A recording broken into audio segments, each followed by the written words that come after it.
I think I will follow this path to the end. You hurt me and insulted me, took advantage of me. I swear it almost destroyed me. When I needed your devotion, you were nowhere to be found. You were cold as an iceberg in the sea. My love for you has lost its splendor. My pride has faded away. But now my heart is healing, and I have a really good feeling. I think I will succeed. It's been over a year since my wife began her affair with Howard Paddington. I had no idea why I let this go on for so long. Perhaps it was because I was comfortable. After I realized what was happening, I didn't care. I patiently waited for the day when she would serve me with the divorce papers. I didn't do anything to prepare, other than get myself in the right frame of mind. I accepted the fact that she would take half of everything I had accumulated with her. She would love to have this house and furniture. The appraised value was less than what the mortgage is now. We had just enough money saved to pay for 4 years of college for our daughter, Jenny. In another 3 years, I would have transferred the rights to the company, and it would probably demand some of these funds. Marcia has been fairly low-key about her romance. The biggest problem was that Paddington worked for the same company as me. He worked in a different department and received a salary 1 step higher. At least he was single and quite attractive. What I didn't like was his arrogant attitude. It was easy for me to avoid him at work, and the only time I was forced to interact with him was in the company's social relations department. Everything was decided quite quickly. Jenny left for her first semester at the University of Pennsylvania, and Marcia and I were home alone for the first time in 18 years. Normally, this would be a good opportunity for a couple to start increasing their sexual activity, but not in our home. Marcia was always too tired or too busy for me to care. It was Saturday morning. Marcia was in the shower, and I was still reading the morning paper when the phone rang. I wasn't expecting a call, so I just sent it to voicemail. It was an interesting message, to say the least. "Malcolm, the jeweler, is calling. Your watch has been engraved, and you can pick it up anytime. Thank you." Well, that was interesting. I don't wear a watch and never have. It bothered me like hell that I had something hanging on my arm. Marcia had no reason to engrave anything on her watch, and Jenny used her cell phone to check the time. I've never been one to rummage through my wife's purse or anything, but today I felt a strong urge. The receipt from the jewelry store was tucked into the pocket where she kept her credit cards. I read it carefully. Tag Heuer Carrera, wristwatch with black alligator strap. Forever March engraved on the back. 3,900 Pazurguaus, paid in full. I carefully put it back and got myself a cold beer. I knew damn well it wasn't for me. Marcia had just returned to the living room when I went outside to start mowing the lawn. It took twice as long as usual to finish the yard work, but it gave me a good chance to think things through. After dinner, Marcia told me she was going to spend the night at her sister's house in Frackville. She didn't notice the wide smile on my face. I spent the rest of the evening getting my affairs in order. I had a whole year to do this, but I waited until the last minute. I was kicking myself for putting it off, but I was glad that I had finally made the decision. She returned home around lunchtime on Sunday. We were close in spirit, but hardly spoke to each other. It was the longest Sunday of my life. That night, I slept on the couch. Monday morning at work started out normal until Howard started showing off his new watch to all his coworkers. I had already come to terms with all this until he looked in my direction with a wide grin on his face. Until this moment, he had always been calm and silent about this affair, but now he was gloating. This was his big mistake. I immediately took a week off and then notified the staff that I was now ready to transfer to the Baltimore office. The new job was accompanied by a promotion and salary increase. I turned her down several times because Marcia and Jenny didn't want to move. I spent the rest of the day at the bank and with my lawyer. I made a proposal to give Marcia everything, but without alimony and interest on my future pension. She could have had all the money left over after we paid for Jenny's tuition. With college costs as high as they were, there wasn't much left over. My wife was not at home when I moved all my belongings to a small apartment near work. On Tuesday, I rested. The divorce papers were delivered to Marcia on Wednesday. She called me. "John, do you want to explain this? Is there anything you want to discuss?" "No." Why should I sign these papers? Marcia, this is long overdue and you know it. Signing the papers will just fix everything. I'm the one who gets the short end of the stick. You lose nothing and gain everything. You're not offering any support. I gave you 20 years, but you offer nothing. If I included alimony, it would only be until you get married again. I felt like it would be a waste of time, and so it will all be over in 90 days. If you want to change something, I can guarantee it will take more than a year. I just want to move on. I take it you're really moving? Oh, and who told you this? Of course, I knew the answer. Does it matter? Not at the moment. There was a pause in the conversation. Marcia, I'm the one who got hurt here. I'm the one being forced to move. I didn't do anything wrong and I'm still being punished. I've known all about Paddington for several years now. Just sign the damn papers. I'm sorry, John, I never wanted this to happen. Tomorrow I will hand them over to the lawyers. This was the perfect opportunity for me to put the blame on her, but I refused to give her the pleasure. On Friday, I came to work and cleaned out my desk. No one expected to see me, and several people voiced their objections to my failure to organize a proper farewell party. I wasn't in the mood to have fun. It took less than an hour to clean up. Before leaving, I called Jenny and explained the situation as best I could. How do you tell your daughter that you are leaving her mother without giving a good reason? She asked once and then dropped the topic as if she had some idea what was going on. I didn't understand how she could not know because it was so long ago. I had a feeling that she understood. The trip to Baltimore was sad. All I could think about was the life Marcia and I had built and how easily it was destroyed. I always planned to grow old with her. Now I had no plans for my old age. I didn't really care. Marcia never once apologized for her actions, or even acknowledged them. We avoided this topic. Naturally, we both knew what was going on, but neither of us would be the first to bring it up. A man can go crazy thinking about all this crap. I turned on the radio. Who the hell is Lady Gaga? The new job was a piece of cake. To put it mildly, I was overqualified. My competence and self-confidence made my subordinates feel comfortable. This should have been a good move. I kept in touch with Jenny, and she shared with me all the information she had about her mother. Howard moved Marcia into our house a week after I left. Jenny was unhappy, and I couldn't blame her. Marcia signed and agreed to all the terms of the divorce. She didn't even hire her own lawyer. Everything was going exactly according to schedule, and all I could do now was wait. When we got to the point where the divorce was only 3 weeks away from being finalized, I signed up for a 10-day cruise to the Caribbean. I hated cruises, but this one was necessary. The weekend before my scheduled departure, I met some old friends from home in Atlantic City. I wined them, dined with them, and entertained them. It was nice to have old friends. It was a long 10 days at sea. I couldn't decide what I hated most, the food or the other guests. At times I could have sworn that I was being followed by at least 3 lonely women. At least I thought they were lonely. I took advantage of all the ports of call to relieve the boredom. When I finally returned home, several guests were waiting for me. They were detectives from Baltimore, but they were there at the request of the Pennsylvania State Police. Howard Paddington's body was found at a rest area on the Pennsylvania Turnpike. He was beaten with what appeared to be a baseball bat and died on the way to a local hospital. His wallet and watch were taken, so the first indication was that it was a robbery gone wrong. When investigators uncovered the relationship between Paddington and Marcia, I became the prime suspect. It took the local police less than 30 minutes to confirm that I had indeed been on a cruise for the past 10 days. The Pennsylvania State Police did not find it necessary to conduct any further investigations. There were at least a dozen messages on my phone. Jenny told her mother about my plans to go on a cruise, but Marcia insisted on trying to contact me. Marcia knew I hated cruises. One of the calls was from Jenny, so I called her back. Jenny, I just returned from my cruise. What the hell happened? Nobody knows for sure. Mom is desperate.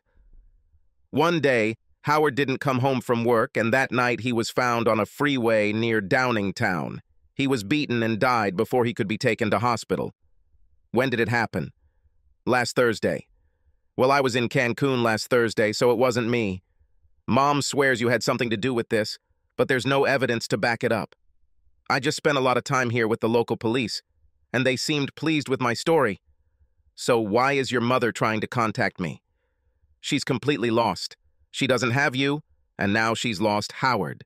She said something about trying to stop the divorce. Can she do it? Not without my approval. If I had waited a few more days, I wouldn't have had this problem. The next week was filled with phone calls from Marcia and a lawyer named Winstead. I ignored them all. 2 days before the divorce was to become final, a registered letter arrived requiring my signature. My secretary managed to delay the delivery so that I could leave the building. I spent the next 3 days in Atlantic City. Before heading home, I called my lawyer. He congratulated me on successfully avoiding Marcia's attempts to stop the divorce, and then asked me for another $10,000 to cover expenses. After a few awkward moments, he started laughing. It was a cheesy little jokey, but it added a little levity to the situation. Instead of money, he said he would accept a steak dinner. It was worth it. I still thought it was a cheesy joke. I never fully understood why the police stopped investigating Paddington's murder or why they never contacted me again. Jenny called and also congratulated, but, of course, with restraint, as befits a child who sees that his parents are breaking up. Marcia was deeply depressed. Her sister Sherry lived with her for a time. It turned out that she suddenly realized that she had financial problems. Serious financial problems. I smiled as I hung up. I had no contact with Marcia for the next 2 years. I didn't follow her or check what she was doing. I talked to Jenny every month, but we both carefully avoided any conversation about the march. All I knew was that she had lost her home to the bank and was working in a women's clothing store in one of the local malls. Marcia told Jenny that Howard had 2 insurance policies that named his mother as the beneficiary. Apparently, Paddington's mother didn't want to share. I've had a few dinner dates, but nothing romantic or sexual in nature. Later that year, Jenny announced that she was getting married in June. I dated this guy several times and was very happy with her choice. The wedding was to take place in Harrisburg, his hometown. Of course, the groom's dad was going to pay most of the expenses. I was more than willing to help in any way I could. The groom-to-be had a lot more family than on our side, so it all made sense. I agreed to go and give the bride away if Jenny could assure me that I would not sit next to Marcia or have to interact with her in any way. She reluctantly agreed. I didn't want to ruin my daughter's wedding, but I felt that if I was forced into contact with Marcia, I would be more likely to fail than if I simply avoided her. Besides buying a tuxedo, there was one more thing I had to do to prepare for the wedding. I felt like a devil, or should I say my evil streak came out. It was a wonderful wedding, wasn't it? Jenny kept her word. Everything was carefully orchestrated so that Marcia and I could avoid each other without being conspicuous. Although I was alone, Marcia was accompanied by a handsome guy of about 50. I never found out what the relationship was between them. He could be a work colleague, a neighbor, or her new boyfriend. I didn't really care. At the reception, Marcia and her attendant were seated on the far left of the main table, and I was on the far right. I waited patiently until it was time for the father of the bride to make a toast. When I stood up to give my speech, I crossed my fingers. It was a stupid little prank, but I still wanted it to go as planned. I'm right-handed, but today I held a glass in my left hand. The words that came out of my mouth were not important, but my gesture towards the room was. As I raised my left arm, the sleeve of my tuxedo slipped down, revealing a beautiful Tag Heuer wristwatch with a black alligator strap. I held my hand longer than necessary to ensure that the exquisite watch was visible to everyone in the room. A sudden sigh from the far end of the table told me my mission was accomplished. I spoke a little longer than usual, just to lighten the mood a little. When I sat down, I had a big smile on my face. Marcia saw the watch and recognized it. All plans came true. A few minutes later, I saw my ex-wife and her escort leaving the room. She was upset, but I couldn't tell if she was crying or not. I wandered around for another hour like a dutiful father, and then quietly left and returned to my hotel room. That night, I slept restlessly. I wasn't sure what Marcia would do or if she would do anything at all. If she had done nothing, I would have known that she had accepted her fate and was ready to move on. If she was still upset about what happened, I might have had visitors. The answer came at 6 a.m. Mr. John Terrell. There were two of them, in dark suits.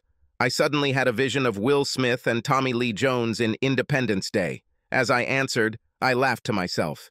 Yes, how can I help you? A dominant man in a suit identified himself and his partner and then asked to come in. They were not local, but from the state attorney's office. I wondered who got them out of bed so early. I motioned for them to sit down while I put on my pants. I was expecting them, and I should have dressed before they arrived. There were only 2 chairs in the hotel room, so I sat on the unmade bed. I deliberately took longer than necessary to get comfortable. How can I help you, gentlemen? Are you the same Joan Terrell who was at the Peterson-Terrell wedding yesterday? Certainly. Jenny Terrell, now Peterson, is my daughter. They called us and said that during the reception you were wearing an expensive Tag Heuer watch. I reached over to the bedside table and picked up a large watch. Yes, I wore this watch. Do you like them? It doesn't matter, Mr. Terrell. What we would like to know is where did you get this watch from? Why are you asking? Can you just answer the question?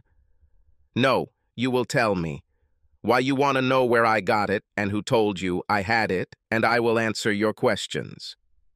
Mr. Terrell, we try to make this as simple as possible. Could you just answer the question? Fine. I bought a watch on eBay. Now tell me why you want to know. A watch exactly like the one you are holding in your hands was taken from the body of a man killed in Downingtown 3 years ago. I'm sure there are many watches similar to this one. Could you be a little more specific? They felt a little uneasy. I got the feeling that they were just going to drag me into some government building to finish the conversation. Mr. Terrell, did you know a man named Howard Paddington? Of course I knew. I used to work with him, and he is the man who had an affair with my wife, which, by the way, became the reason for my divorce. Mr. Paddington had the exact same watch when he was killed. How do you know this? There was no response from my 2 visitors. Did he have a watch on him when he was found? They both shook their heads in unison. Do you think this could be his watch? They were supposed to be in control of this informal interrogation, but they seemed to be losing their composure. Who the hell told you it was Howard Paddington's watch? Your wife, Mr. Terrell.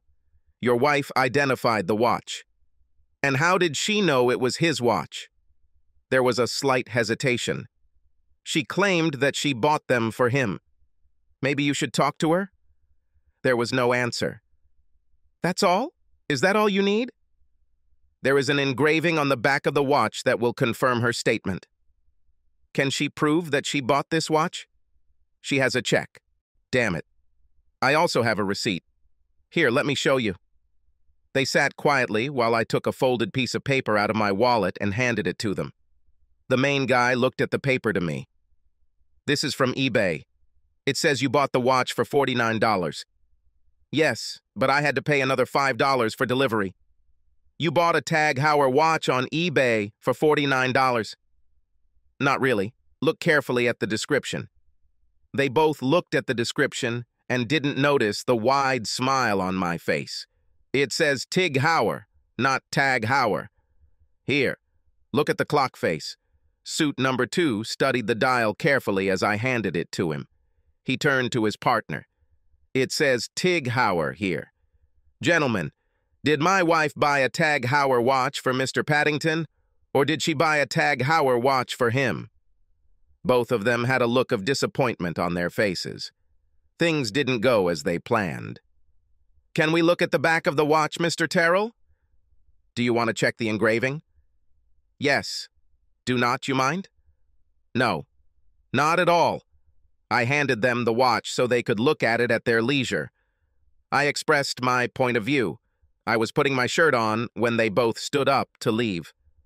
Sorry for the inconvenience, Mr. Terrell. Have a safe trip home. I closed the door after they left and looked at my watch. I was glad I spent the extra $20 to have the back of the watch engraved. I turned them over and laughed when I read the old English inscription, "Eat shit and die." It would be just as easy for them to check the serial number of the watch, but it wouldn't be nearly as fun. I drove back to Baltimore knowing that my wife was still unhappy with how I handled the situation. I guess I can't blame her, but I was hoping there would have been a little remorse on her part. I was upset because she still wanted to hurt me or get even. She changed it, not me. Maybe it's time for me to get even. I threw my Tag Heuer watch out of the car window and reached into the glove compartment. The difference could only be determined by touch. Before putting on the real watch, I read the inscription for the 1,000th time. Forever March. I hated wearing watches, but maybe I can get used to wearing this one. I'm going to walk this path to the end, just like old Blue-Eyed said. Subscribe to our channel so that your second chaff doesn't cheat on you, and go ahead and listen to the next story, because this story is nothing compared to the next one. If you're under 18, don't even think about listening to the next one.